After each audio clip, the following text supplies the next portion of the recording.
A República das Milícias, trabalho do Bruno Paes Manso, é certamente a obra mais indicada para quem quiser compreender como as milícias operam no Brasil e, claro, como elas acumularam o poder que hoje elas têm. Aqui no Meteoro a gente teve a chance de conversar com o autor. E aí surgiu a pergunta: como é que as milícias se armam? Quem levantou essa questão foi o Sandoval. Você acompanha a partir de agora um trecho da entrevista. Eu queria falar um pouco agora, Bruno, sobre como as milícias se armam. No livro você cita desvio de armas da própria polícia, né? Desvio de armas do exército, mas você também fala que eles usam um outro método, né? Que é através de caçadores, colecionadores, praticantes de tiro, né? Que tem uma facilidade para importar armas, né? Então eles usam esses caras para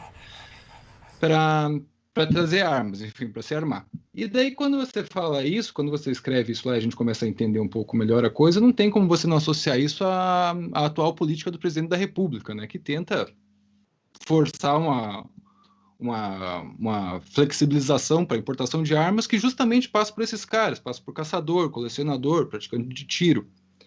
A minha pergunta para você é: essa flexibilização que o governo propõe, e a gente sabendo que o presidente já esteve muito próximo de milicianos muito conhecidos, tem uma estreita ligação com esses caras, pode ser uma tentativa de facilitar o armamento desses grupos? Isso pode fazer alguma diferença? Ou realmente, tipo, o que eles conseguem desviando da polícia e do exército é muito mais pesado, e isso daí não, eu estou pirando, não tem muito a ver? Não, eu acho que sim. Você imagina, né? A gente vive hoje no Rio de Janeiro uma cena muito dramática de centenas de comunidades dominadas por grupos fortemente armados, com fuzis. Então, isso foi até uma coisa que me chamou muita atenção no Rio, que o poder do crime é medido pela quantidade de fuzis nas comunidades. Então, você tem uma comunidade mais forte porque tem 400 fuzis, outra tem 200 fuzis. Se mede muito pela quantidade de fuzis o poder de uma comunidade. E as milícias que têm também um poder de fogo muito efetivo, né? Agora, você entra na presidência da República sabendo que esse problema é muito grande e também sabendo que a própria violência policial fortalece esses grupos. Eu fico pensando, se eu tivesse que tomar medidas para fortalecer esses grupos ou para facilitar a vida desses grupos, eu flexibilizaria o controle sobre fuzis e flexibilizaria o controle sobre a violência policial. São duas medidas feitas sob medida para facilitar a vida desses grupos. E foi justamente as duas únicas obsessões do presidente Bolsonaro. Eu não digo que necessariamente para beneficiar as milícias, eu não digo que ele tenha tomado essa ideia para favorecer alguns grupos, mas ele tem uma mentalidade miliciana. Ele acredita, a ideologia dele é muito próxima à ideologia dos milicianos. Ele não acredita na Constituição de 88. Ele acha que é uma falácia feita por comunistas, defensores de direitos humanos que querem facilitar a vida de bandido. Ele sempre foi um apologista do crime paramilitar ao longo da carreira dele inteira. Ele sempre defendeu a morte de bandidos, o Carandiru matou pouco, tinham que ter morrido 1000. Ele sempre foi um defensor da violência paramilitar e ele acredita nisso. Ele não acredita na legislação, que atrapalha mais do que ajuda, e sempre teve essa visão de que o Brasil é um imenso Rio das Pedras, né? Que a força, o uso da força e o uso da violência é a forma de fazer as pessoas obedecerem. Então é uma visão muito primitiva da coisa. Não que, assim, as pessoas... Eu tenho muita desconfiança da capacidade cognitiva do nosso presidente. Eu acho que ele é muito tosco mesmo. Eu não acho que ele planeja essas coisas. Eu acho que é mais intuitivo. São as únicas duas obsessões dele: armar a população e liberar a polícia para matar. Ele sempre falou muito, bateu muito nessas teclas. E isso foi assim, por isso que ele sempre defendeu as milícias, né? E favorece, sem dúvida nenhuma, favorece. Mas o desvio de armas do Exército, o desvio de munição das Forças Armadas e das polícias, o próprio contrabando de armas de diversos países do mundo, esses artifícios via colecionadores e caçadores, a própria importação de equipamentos de armas para serem armados e montados no Brasil. Existem uma série de artifícios para você abastecer esse mercado, sem dúvida. Agora, no caso do presidente, eu acho que é mais uma convicção, uma moralidade compartilhada entre ele e esses grupos. Sandoval, dobra a aposta aí pra gente, vai. Beleza. Bruno, eu também tenho uma coisa, cara, que eu achei muito interessante, que eu não vou lembrar agora exatamente se é um traficante que diz isso no livro, mas eu acho que é alguém que já morou em comunidade na época que o tráfico estava em alta e dominava. Que ele fala que nenhum traficante quer terminar a vida traficante, porque chega um momento lá, o cara tá de saco cheio daquilo, tá de saco cheio de encarar a polícia, tá de saco cheio de fazer tudo aquilo. E ele fala um negócio interessante, tipo, se o Estado chegasse, tivesse anistiado os traficantes uma época aí, tipo, ele tinha meio que tentado resolvido o problema, ou ajudado a resolver o problema, tivesse tido essa negociação.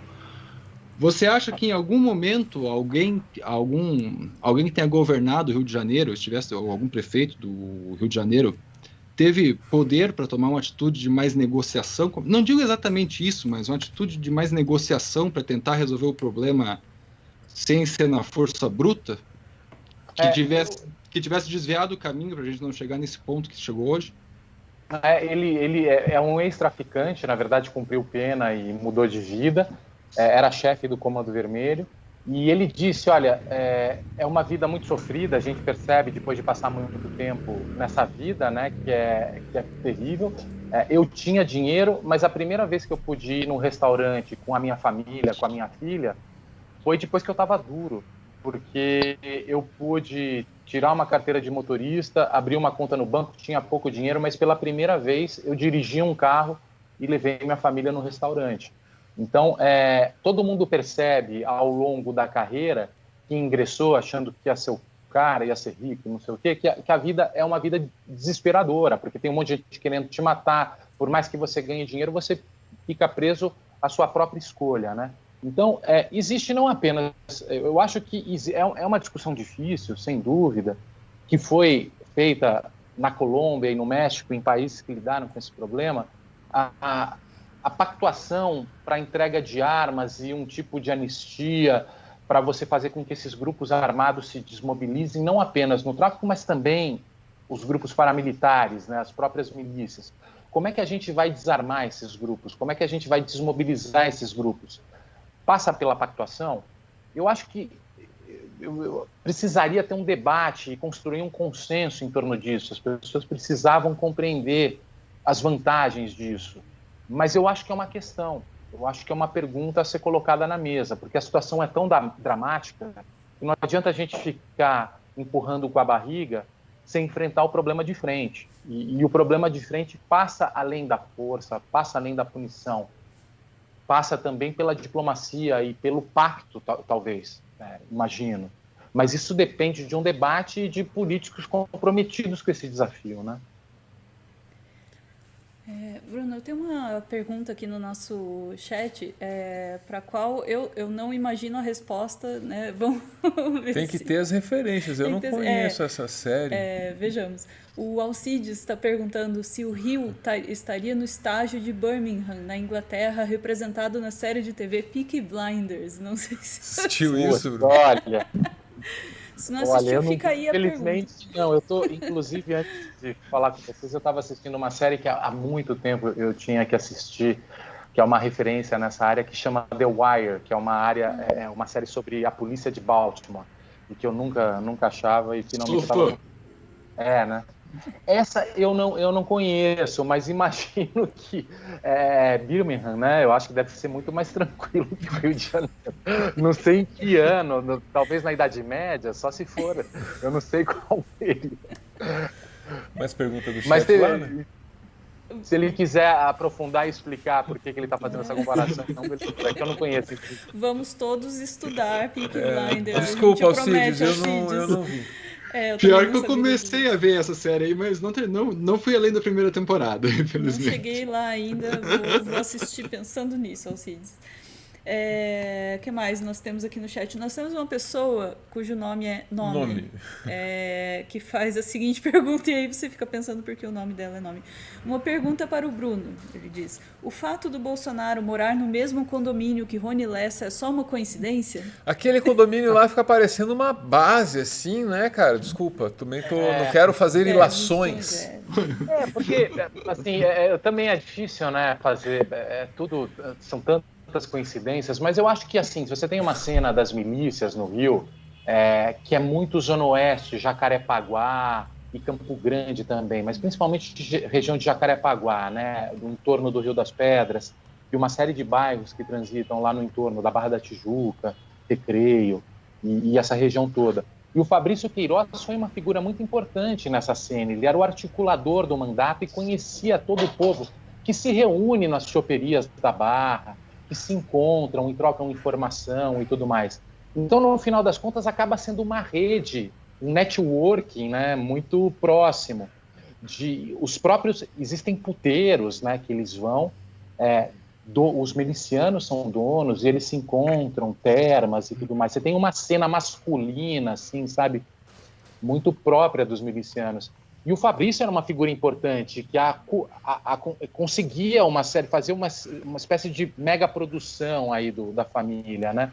E eu não duvido que ele tenha arrumado o endereço para o Bolsonaro e dado a dica também para o Rony Lessa, né? Porque é tudo do mesmo métier, no final das contas, né? É tudo a mesma turma, né? Agora eu não sei, é coincidência, mas na verdade a patota é a mesma, né? Vamos dizer assim. Um namora com a filha do outro, ele tem um fuzil e não sei o quê, fica parecendo que sei lá, enfim, não quero fazer ilações. A pergunta aqui milícia tem ideologia? Boa.